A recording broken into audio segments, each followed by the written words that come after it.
All right, haves and have-not fans, hope everyone's doing well. I got to do a brief opening first before we get to the review. Trust and believe this is not going to be a good review because this was a horrible episode.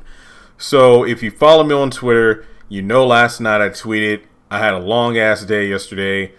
It's been a very stressful week in the midst of packing, securing a storage unit, getting things situated with, getting the U-Haul. Things are slowly coming together, but it's been very hectic around here. My roommate, he's gone. He left Saturday. He did drop by yesterday. We did some talking about the whole fees and all this other crap about security deposit. I'll go into that in probably a separate video because I don't want to do like a 15-minute dialogue before I get to the review. But let me just tell you a brief situation about what happened last night and why I wasn't watching the episode live. So I tweeted out to explain. I've been up since 3:30 yesterday morning. Crap ton of stuff to do. My sister was supposed to come up to get some of the things that would go home, not in storage, but she didn't come, so I was up all day for nothing. Cut my hair, shaved, showered, did some packing and whatnot. Then it was just very stressful because my roommate came by. We talked for a couple hours about, the game plan and whatnot. So then it was like maybe 4:30, 5 o'clock. I went to sleep because it was a long ass day. I had other phone calls to make. It was just hectic. So then, ironically enough, because I said, hey, if I'm not up live tweeting, then no, I'm just passed out. I woke up at 9:05. I'm like, damn. So I got back to working on some things. And I'm like, you know what? I can catch the rerun like at maybe midnight or something. And then I'll live tweet then and maybe go live. And, that way I think the West Coast will watch it around that time too. By midnight, I'm pretty sure I could have found it online beforehand. But, maybe I just wanted to tweet. And then I'm like, I'll watch Assisted Living, House of HAHN, have my notes ready. And then I could watch Loki at 3 a.m. and then record my videos and have those up by 6 or 7 o'clock. But no, around 11 o'clock, I believe, when I was actually watching House of HAHN, my internet went out. I spent over an hour trying to figure it out from unplugging the box, pulling out the old Xfinity equipment.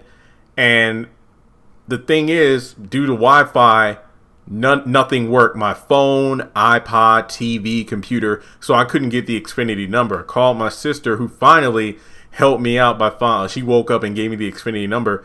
They did a scheduled maintenance. And it would be all from like 11 p.m. to 6 a.m.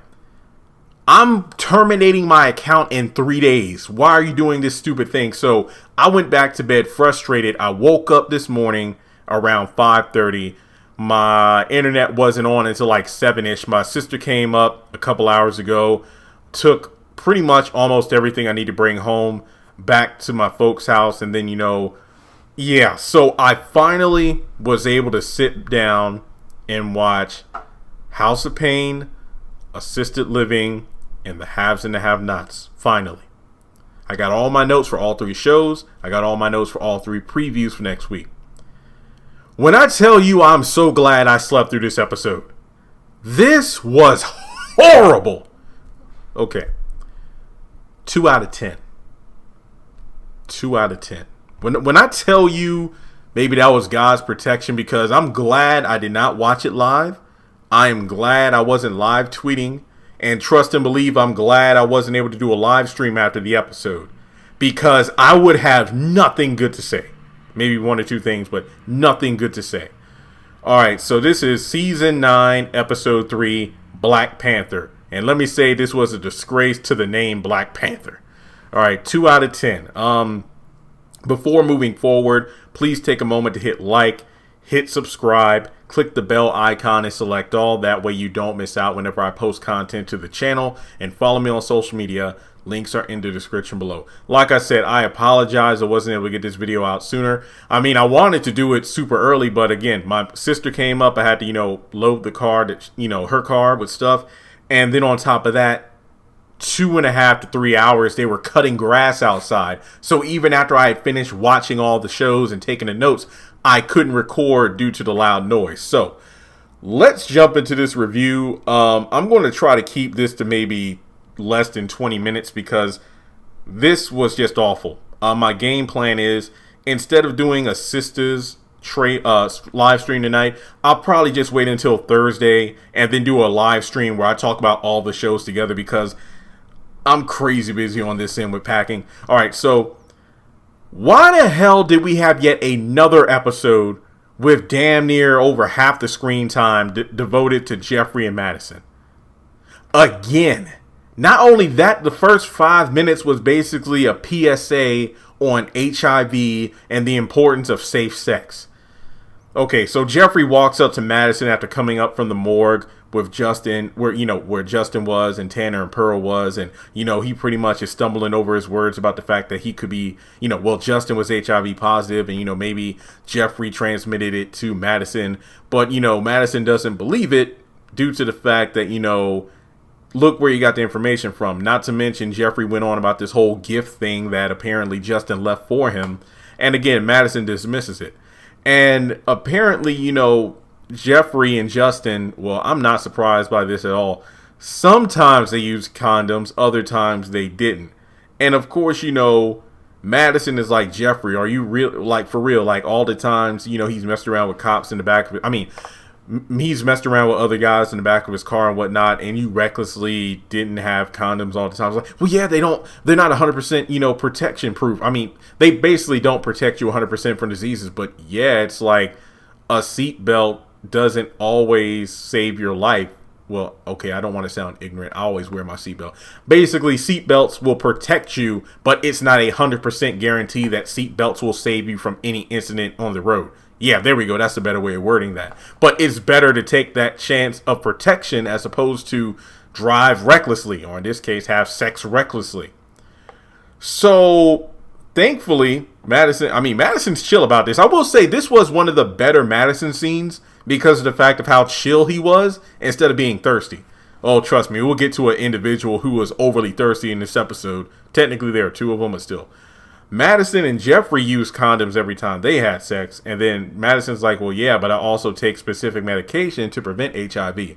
So Madison isn't worried at all. He'll get Jeffrey tested, and then, if the situation occurs, and he is positive, then he'll get medication, and the test for HIV will only take about 20 minutes.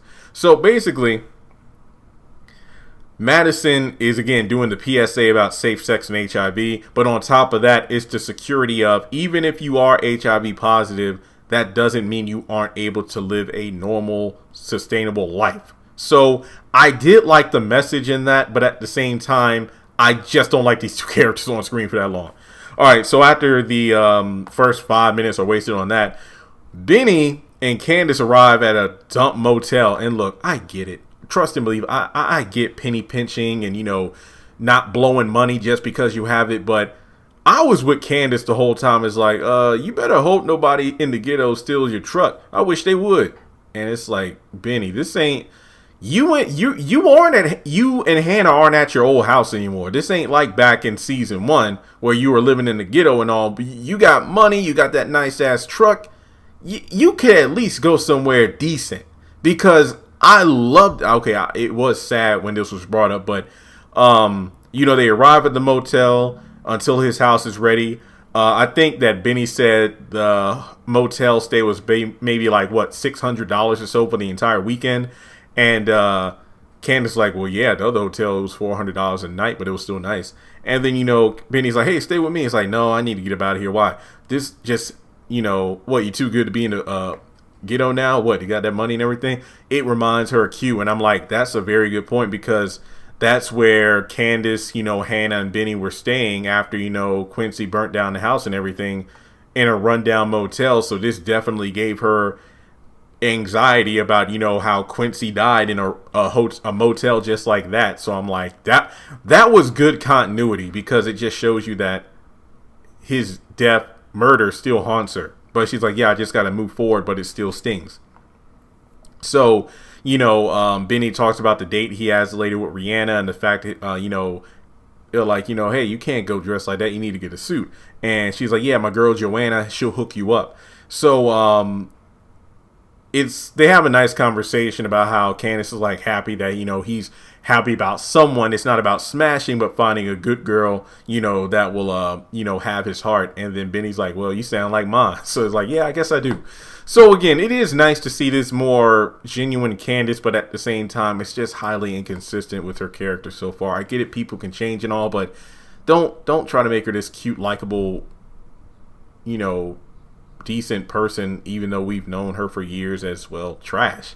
All right, and I'm not saying people can't change, but I mean, we're too far in the game now to kind of backslide on personality. But I guess you can make it where it's like, well, Jeremy, look at it from this perspective. Candace has always been, for the most part, genuine with Benny in terms of her relationship with him. Yes, she's lied to him before and all, but they're siblings. So, yeah, it kind of makes sense why she would be acting somewhat, nicer and giddier and kind with him as opposed to, like, let's say Jim or even Hannah to an extent. So in that regard, I will say, yeah, okay, that is character consistency. All right, so after that, Mitch comes over and, he hears the good news about, Benny's house and the fact that, oh, yeah, you got to get a suit, man. You can't be going looking like that.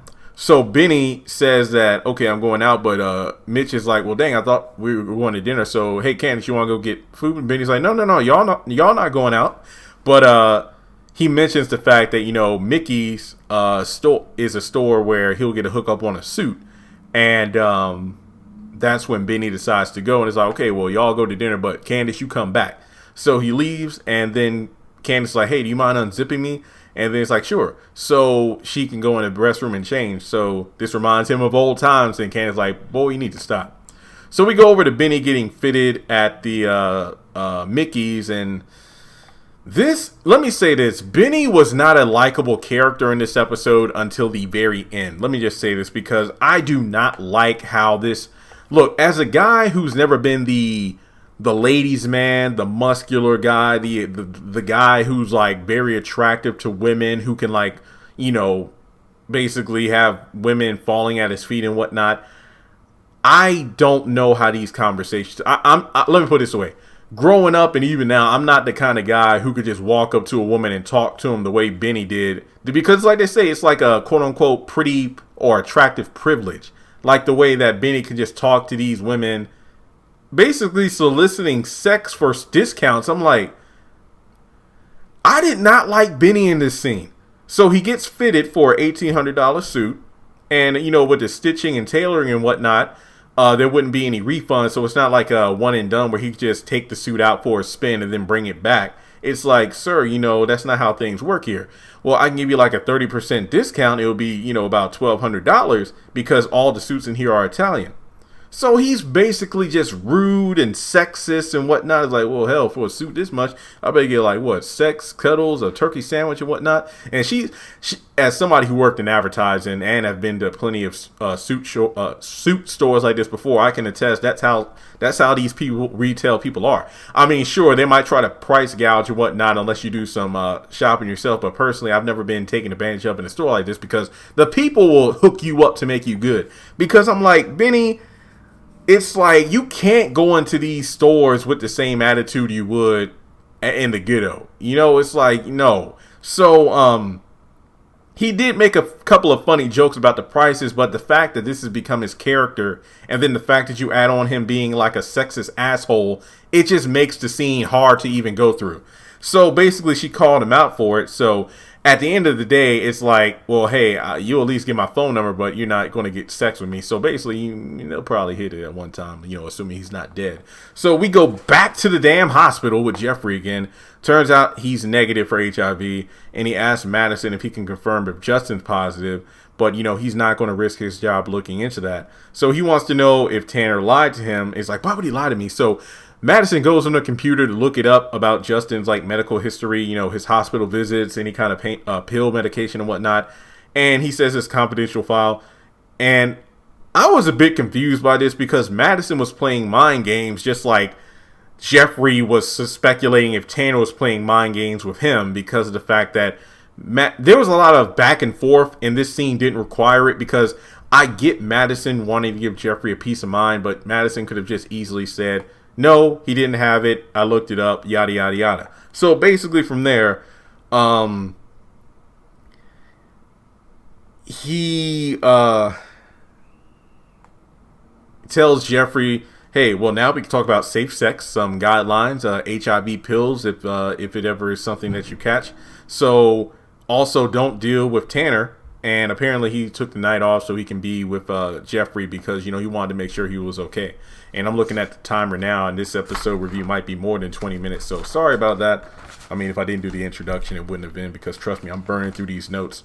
So Benny gets the damn suit, and he takes a picture, sends it to Mitch, and, Mitch is like, oh, man, you look fresh, man, $1,200, this is great. Mitch actually asked Benny about the girl, but Benny's like, oh, I'll fill you in later. And obviously, if Benny would have said the name, then Mitch would have known it was Sandy's girl. But while he's kind of taking a moment to look at the different suits on the rack, he notices one that's about $600, way cheaper. If I'm not mistaken, $600 is like, what, a third of the full price of the suit he bought, before the discount. And he basically calls out the clerk for price gouging. So what you making on commission and whatnot? And it's like, well, hey, I just want to make sure customers look the best they do and everything. And to be honest, that was a nice ass suit he bought. So it's not like, and plus he got a 30% discount. So, I mean, yeah, sometimes you got to have those, eyes on prices to make sure you're not being hustled. But Benny did not need to be as rude as he was earlier in the first scene at the suit shop. So it was funny how the clerk calls him out for like his ass being thirsty and whatnot. So I did like that Benny kind of got his comeuppance there. So, I feel like this scene kind of evens it out, but I just don't like Benny's persona. All right, so let's see here. Yeah, Mitch brings up the fact that Candace is taking up too much time to get ready. And, I mean, I was thinking, like, yeah, how long has she been in there? She said she had to change, but I'm like, what is she changing into? Because of the fact that in the next scene, she comes out of the bathroom saying, I just need to get my bag and I'm ready. But she's wearing the exact same clothes she went into the restroom with. Again, correct me if I'm wrong. I double checked and I'm pretty sure she was wearing the same outfit. So she comes out and Mitch is in bed in his boxer and she's like, oh, I'm flattered, but I want food, not you.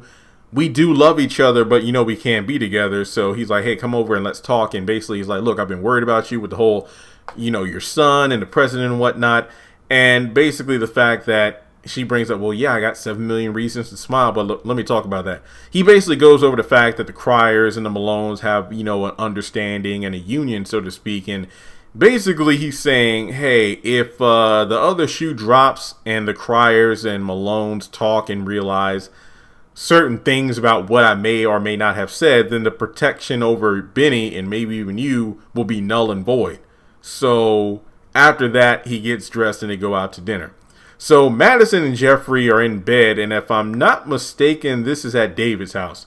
So Jeffrey gets a phone call from Tanner who wants to meet up with him to give him the present, and Jeffrey's like, I don't think I want to take anything from your brother.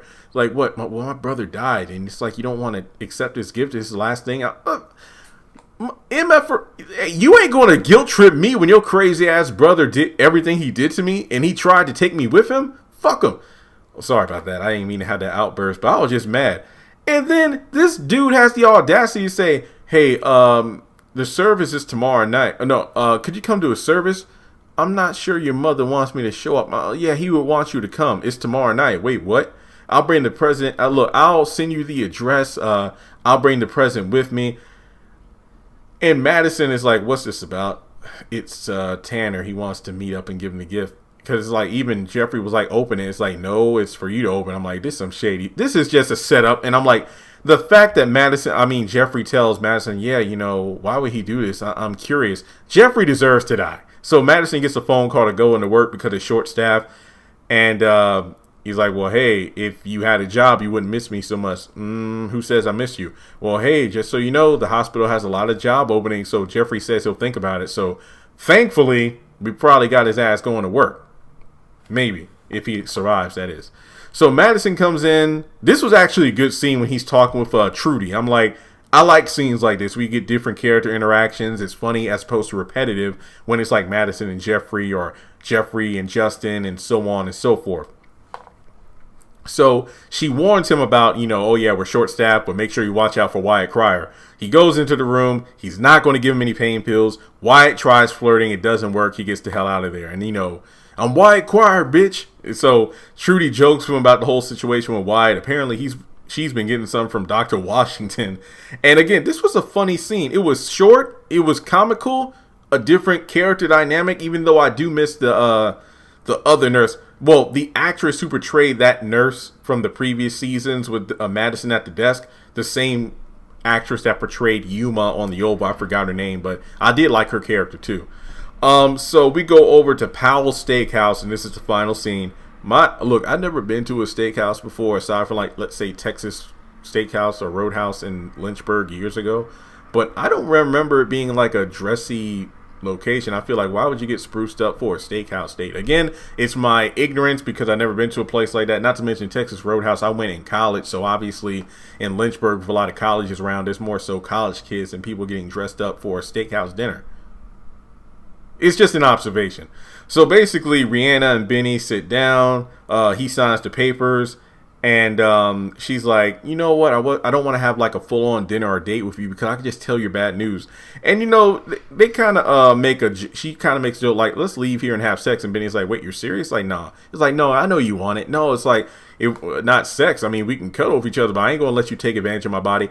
This Benny right here is what I like to see. Not the thirsty-ass guy at the suit shop, let alone the guy in the previous episode who tried to, like, sexually guilt Rihanna into going out with him. And I'm like, what the hell? I mean, wait, even in the suit shop, he was trying to flirt with the damn clerk, and she was like, sir, don't you have a date tonight? I'm like, Benny a whore. That's what's going on. All right, so after that,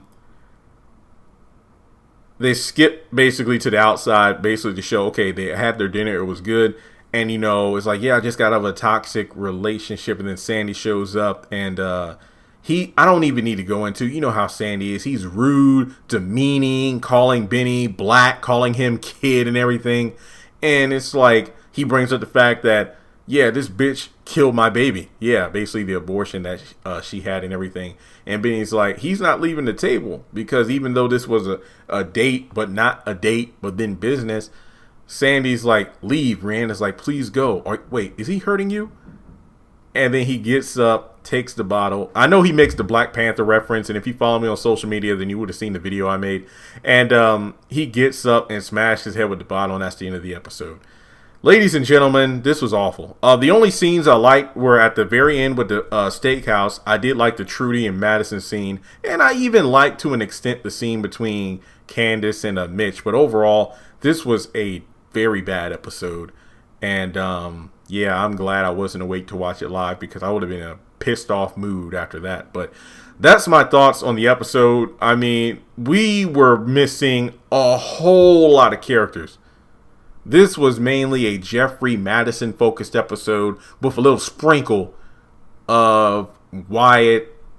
And then, of course, we had the other portion of the episode focused on Benny's date with some Candace and Mitch put in there. So, yeah, we only got, what, 5 episodes left? Good Lord. All right, guys. Well, thanks so much for tuning in. Sorry this video wasn't chipper because it really wasn't a good episode. I dare say that, yeah, this was worse than the first episode because at least Justin died in that one. All right, guys. Well, thanks so much for tuning in. Make sure you like and subscribe. And if you would like to donate to the channel, feel free to do so on PayPal or Cash App.